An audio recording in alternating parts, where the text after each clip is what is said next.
Salam sejahtera, anda menonton Agenda Awani. Malam ini kita memberi tumpuan kepada susulan pengumuman oleh Menteri Pengajian Tinggi Datuk Seri Dr.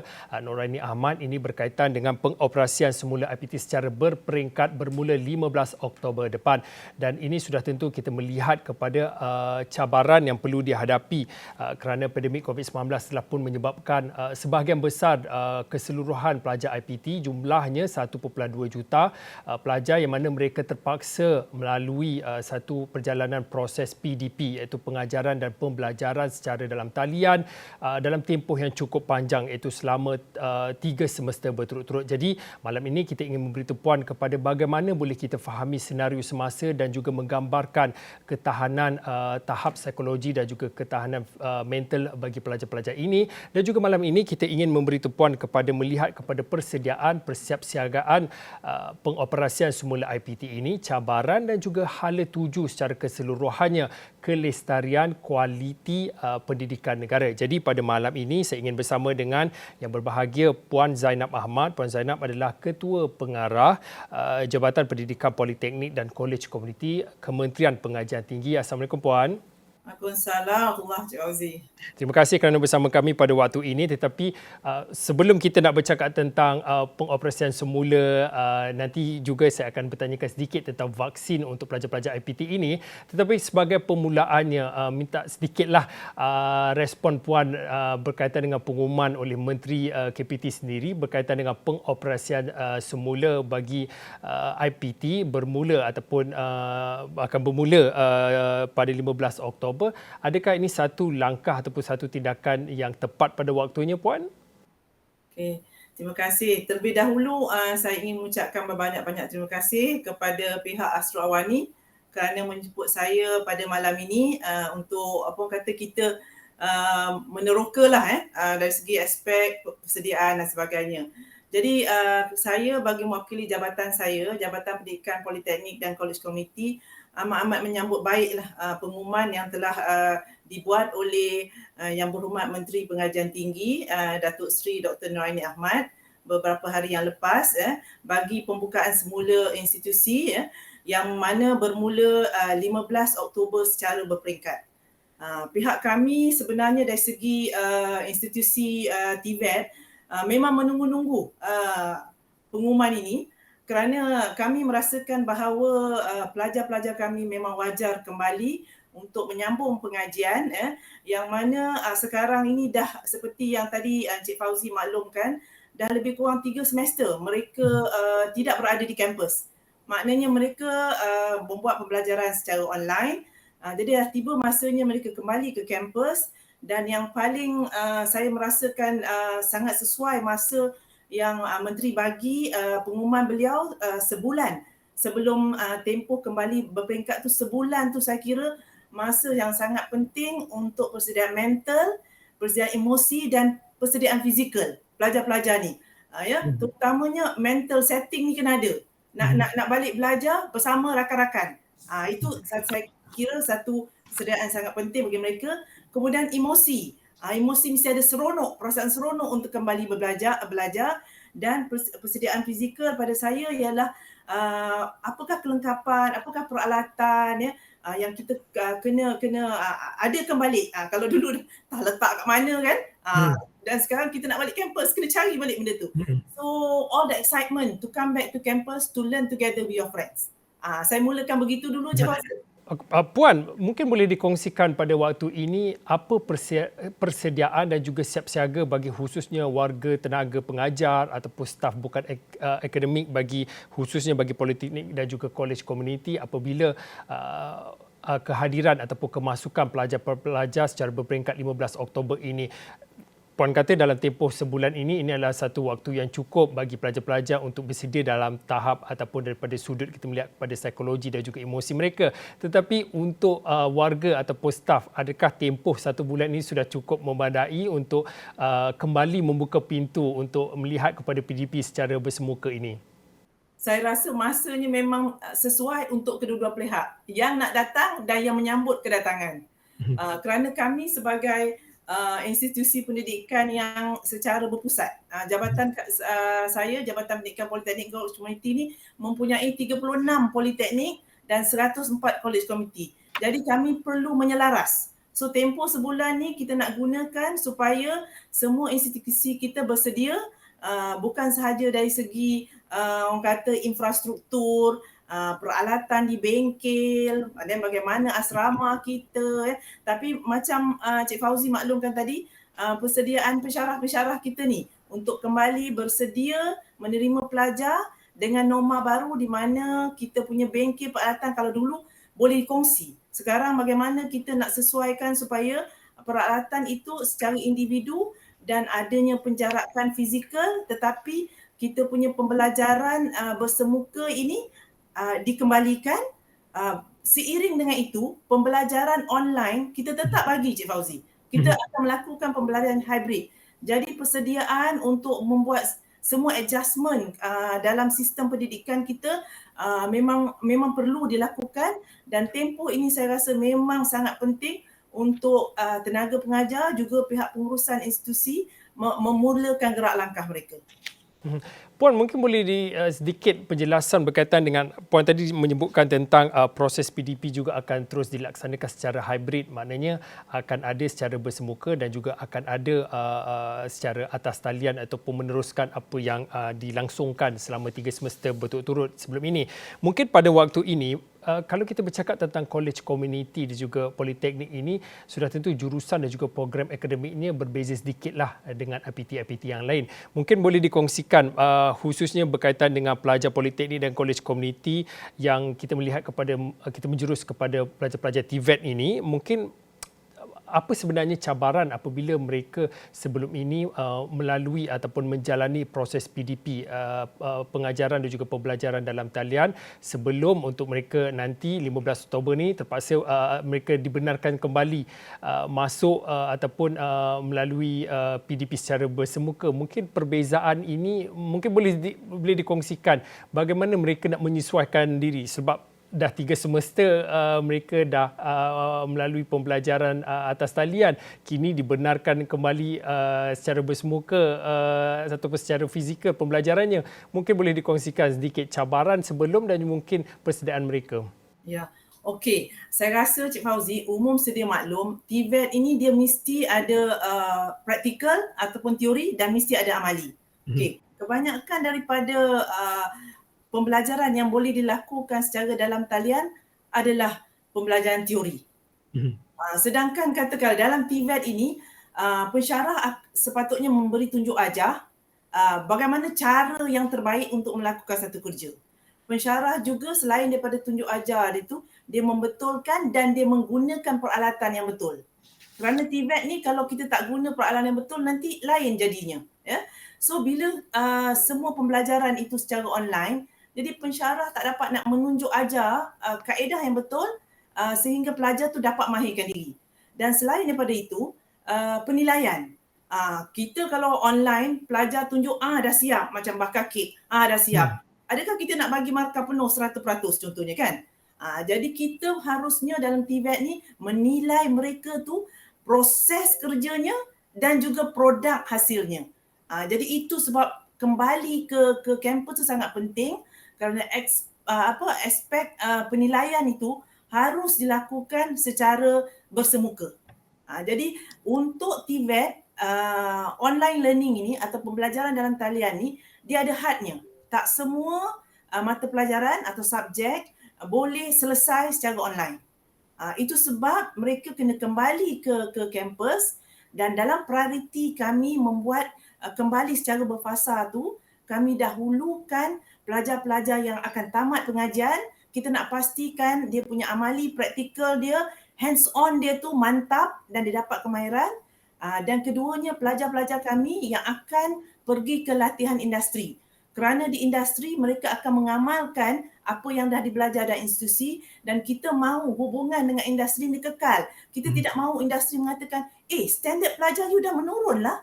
Kita tak mahu menjadikan COVID ni sebagai alasan bahawa mereka katakan standard pelajar TVET sudah menurun. Lebih kurang macam itulah saya rasa kepentingan kita kembali untuk belajar di dalam kampus secara bersemuka, tidak menafikan ada keperluan hybrid masih kena ada buat, kerana beberapa pelajar tu memang dia tercabar sikit dari segi mendapatkan vaksinasi dan sebagainya. Tetapi majoriti mestilah boleh kembali ke kampus untuk pembelajaran bersemuka. Puan, untuk bagi pelajar yang menjalani PDP secara bersemuka ni, khususnya bagi seperti yang Puan katakan dan Puan kongsikan, untuk penilaian bagi TVET ni ada secara teori ni bolehlah dinilaikan ataupun penilaiannya dibuat secara atas talian, tetapi bagi yang memerlukan hands-on ini dan juga aktiviti-aktiviti yang melibatkan makmal, bengkel dan juga secara berkumpulan ini, apa mungkin SOP yang boleh Puan kongsikan yang diberi tumpuan khususnya bagi pihak kolej komuniti dan juga politeknik untuk pastikan bila dah ada PDP secara bersemuka ini, selain daripada kita melihat kepada pendidikan kualiti yang seperti Puan katakan, tak naklah nanti bila pelajar-pelajar ini menjalani selepas daripada proses ini, tak naklah nanti kualiti pendidikan mereka menurun. Memohon kepada Majlis Keselamatan Negara untuk membawa pelajar kembali, dan Majlis Keselamatan Negara telah memohon kami menyediakan SOP-SOP. Selagi kita tidak bangunkan SOP yang kemas, yang boleh diterima, yang menyeluruh, mereka tak bagi kelulusan tu. Okey, antara SOP yang telah kami bangunkan daripada masuknya ke institusi pengajian itu, amalan seperti pelitup muka, mengambil sanitizer, amalan kita mendaftar dengan MySejahtera, itu semua kena ada. Dan juga apabila mereka masuk ke kelas, SOP untuk pengajian di bengkel, bagaimana penjarakan. Kalau biasanya kami ni memberi perkongsian dari segi peralatan, mesti dipastikan peralatan pelajar tu one to one. Kalau dahulunya norma pengajian satu kelas tu, katakanlah satu kelas bengkel tu 30 orang. So dengan penjarakan fizikal dan saiz bengkel masih yang sama, kami mesti membuat satu jadual baru di mana separuh sahaja daripada pelajar boleh masuk dan separuh lagi tu akan mengikuti pembelajaran secara hybrid. Jadi perkara-perkara seperti apakah SOP di dalam kelas, apakah SOP kemudiannya kami ada aktiviti pelajar misalnya di co-curriculum. Jadi SOP untuk co-curriculum pun telah dibangunkan. Begitu juga SOP kepada kita punya sokongan-sokongan lain. Seperti dari segi asrama bagaimana, dari segi kafeteria, kantin, pekerja-pekerja tu bagaimana, dari segi pekerja keselamatan dan pekerja kebersihan. Jadi semua SOP ini telah dibangunkan dengan menyeluruh.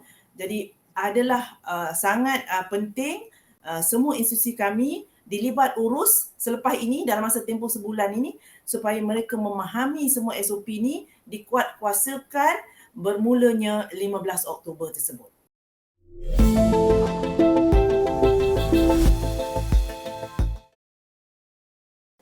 Puan, mungkin pada waktu ini kita nak melihat juga apabila diumumkan oleh Menteri Pengajian Tinggi Datuk Seri Dr. Noraini Ahmad berkaitan dengan pengoperasian semula bagi IPT ini, kebenarannya bersyarat, iaitu bagi mereka ataupun pelajar, staf dan juga staf akademik dan staf bukan akademik yang telah lengkap dos vaksin dan juga telah pun melalui tempoh keberkesanan vaksin tersebut. Ini bukan makna sesiapa saja boleh kembali masuk ataupun kembali pengoperasian semula ini melibatkan semua, tetapi kebenaran bersyaratlah. Mungkin pada waktu ini saya nak beralih kepada melihat kepada vaksinasi dalam kalangan pelajar IPT dan juga staf IPT. Mungkin boleh dikongsikan sebab sebelum ini Menteri juga ada mengumumkan tentang program Back to Campus yang mana untuk meningkatkan lagi jumlah warga IPT untuk mendapatkan vaksinasi lengkap COVID-19. Mungkin boleh dikongsikan berkaitan dengan program tersebut. Okey, untuk vaksinasi ni kami memang sangat peka dan kami sentiasa berhubung dengan Kementerian Kesihatan dan juga CITF MOSTI. Data-data pelajar, data-data pegawai sentiasa kita kemaskinikan. Dan Alhamdulillah apabila kerajaan mengumumkan bahawa warga negara yang berumur 18 dan ke atas sudah boleh mengambil vaksin, maka kami telah menghubungi pelajar-pelajar kita. So kita telah blast all out supaya pelajar pergi ambil vaksin. Tambahan sekarang sudah ada pusat vaksin, di universiti pun dah banyak pusat vaksin dan vaksin secara walk-in pun dah ada. So semasa kami memulakan drive ini, saya ingin berkongsilah sedikit statistik ya tentang pelajar kami ya Encik Fauzi ya. Untuk politeknik dan college community kita ada lebih kurang 90,000 pelajar berdaftar masa ini. Ini belum mengambil kira pelajar yang akan masuk sebagai pelajar baru semester 1 bermula Oktober ini. Pelajar yang sudah berdaftar daripada 90,000 ini, ketika kami membuat the first drive untuk mengetahui apakah status vaksinasi mereka, iaitu pada penghujung Ogos, 31% sahaja pelajar kami yang telah mendapat 2 dos. Tetapi pada 14 September ialah kita punya last count, pelajar yang mendapat 2 dos lengkap ini telah meningkat kepada 57.6%. Lebih kurang 2 kali ganda. So bila kita dah ada drive, pelajar kita dah 57.6% yang mendapat 2 vaksin. Dan manakala mula-mula drive itu pelajar yang tak ada vaksin ialah 49%.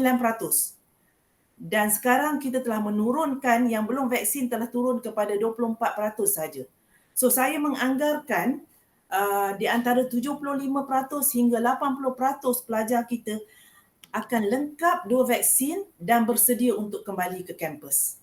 Jadi kita membuat persediaan ya secara berperingkat dan in Oktober sekiranya jabatan-jabatan pengajian ini akan mengambil pelajar secara berfasa, dalam 80% pelajar sudah boleh bersedia balik ke kampus menjelang hujung Oktober. Puan tadi disebutkan angka yang terkini kalau diikutkan lebih pada 57% lah daripada keseluruhan pelajar, lebih kurang 90,000 pelajar di seluruh negara, pelajar college community dan juga politeknik. Sasaran juga ditetapkan iaitu sehingga 80% menjelang pada pembukaan pengoperasian semula IPT 15 Oktober ini. Bagaimana pula bakinya ataupun mereka yang masih lagi belum mendapat vaksinasi dan juga bagi kelompok ataupun pelajar-pelajar yang mungkin yang enggan untuk mengambil vaksinasi ini. Kita bukan ingin bercakap tentang kelompok yang enggan yang belum mendapat vaksinasi ini sebagai anti vaksin, tetapi apa ikhtiar ataupun usaha bagi pihak Puan, bagi college community dan juga politeknik untuk meyakinkan pelajar-pelajar ini untuk mengambil vaksin supaya untuk sebagai selain pada kita melihat kepada pengoperasian semula sebagai syarat ini, tetapi sebagai melihat kepada komitmen yang perlu diambil sebagai rakyat Malaysia secara keseluruhannya vaksin ini, Puan. Okey, jadi bila saya menyentuh balik pada data yang saya bagi awal tadi ya, apabila kita dapat tahu 25% yang belum vaksin, maka ini adalah kelompok termasuklah kelompok yang enggan mengambil vaksin buat masa ini. Dan juga yang disebabkan oleh masalah kesihatan, mereka tidak dapat mengambil vaksin. Jadi untuk kelompok ini, kami sedang menghubungi mereka. Sebenarnya kami sudah tahu specifically bilangan yang tidak dapat mengambil vaksin disebabkan oleh masalah kesihatan. Dan sebenarnya kumpulan mereka adalah sangat tidak ramai, tidak sampai 1% daripada bilangan pelajar. Tapi ramainya pelajar yang tergolong 24% ini tadi, kami tidak dapat lagi data bahawa mereka ini dah mula vaksin. Ada kemungkinan mereka telah mendaftar tapi belum dapat the first dose. Jadi mereka ini akan besar kemungkinan masuk kemudian lewat sikit. Contingency plan kita untuk pelajar yang masalah kesihatan dan yang telah membuat declaration bahawa mereka tidak mahu mengambil vaksin, maka kita telah menyediakan dalam rangka sekarang kita tengah merangka SOP untuk mereka. Maknanya untuk mereka ini akan ada SOP tertentu di mana sepertinya buat ujian swab test ataupun yang ada self kit kendiri itu akan dimohon mereka mengambilnya supaya dalam hari-hari tertentu mereka boleh kembali melakukan kerja-kerja amal dan kemudian kembali ke premis masing-masing dan meneruskan pengajian secara online ataupun hybrid tadi. So SOP untuk mereka ini sedang dibangunkan. Dan kami sebab dah kenal pasti bahawa kumpulan mereka sangat kecil, so insya-Allah apa orang kata perkara ini kita boleh atasi. Manakala kita punya hubungan yang terus-menerus dengan pelajar yang selebihnya dalam 20% yang belum dapat kita kesan, kita akan tingkatkan usaha mengesan mereka terutama melalui hubungan dengan rakan sebaya dan majlis perwakilan pelajar di samping pensyarah-pensyarah mereka dan penasihat akademik mereka menghubungi mereka supaya jom mari kita balik kembali belajar ke institusi. So itu adalah langkah-langkah yang kami lakukan, Cik Fauzi. Puan, dari mana kita melihat pada program vaksinasi melibatkan pelajar IPT dan juga warga staf IPT, iaitu malam ini kita memberi fokus kepada politeknik dan juga kolej komuniti. Mungkin pada waktu ini selain pada kita melihat kepada ikhtiar vaksinasi ini, sudah tentu kita terus perlu mengingatkan semua untuk keperluan pematuhan SOP ini. Mungkin pada waktu ini mungkin Puan boleh kongsikan apa jaminan daripada kolej komuniti dan juga politeknik untuk memastikan semua pelajar, semua staf akademik, tenaga pengajar dan juga staf bukan akademik untuk terus menjaga dan juga mematuhi SOP yang telah pun ditetapkan oleh MKN secara keseluruhannya. Alhamdulillah, siri libat urus yang kami lakukan walaupun pelajar tidak ada di kampus, tapi kami memang sentiasa membuat sesi libat urus dengan tenaga pengajar dan pihak pengurusan. Dan mengendalikan pelajar. Kalau seingatnya kita tahun lepas semasa pelajar berada di kampus dan COVID kita agak kritikal, kami telah mewujudkan operasi bagi menghantar pelajar pulang ke keluarga. Jadi proses menghantar pulang ke keluarga tu kami telah mewujudkan kerjasama, kami telah mewujudkan SOP. Jadi sekarang ini kita membuat reverse. Membuat pula kerjasama dan SOP supaya menerima mereka kembali ke kampus. So pokoknya di sini ialah kerjasama, membangunkan SOP dan sama-sama terlibat dan membuat ownership ke atas apa tugas yang kita bangunkan bersama. Saya rasa itu adalah kunci kepada kejayaan kita menangani perkara ataupun wabak COVID yang kita sedang lalui sekarang.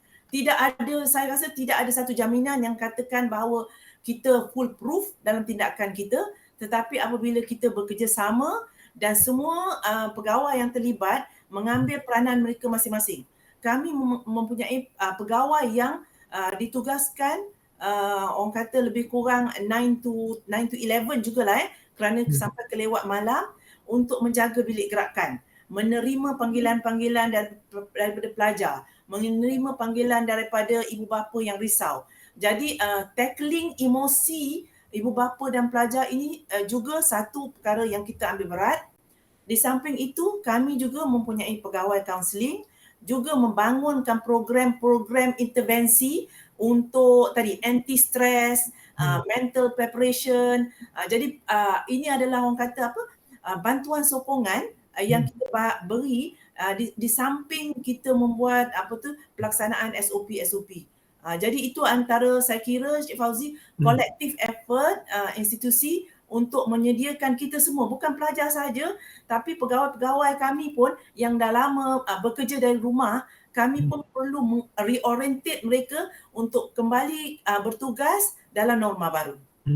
Okay, baik, terima kasih kepada yang berbahagia Puan Tan Sri Zainab Ahmad. Puan adalah Ketua Pengarah Jabatan Pendidikan Politeknik dan juga Kolej Komuniti Kementerian Pengajian Tinggi, yang mana malam ini kita memberi fokus kepada siapsiagaan ataupun persepsia kemasukan ataupun pengoperasian semula IPT secara serentak secara berperingkat bermula 15 Oktober 2021. Saya kira itu saja waktu ini dalam agenda awal ini. Saya Fauzin, kita jumpa lagi.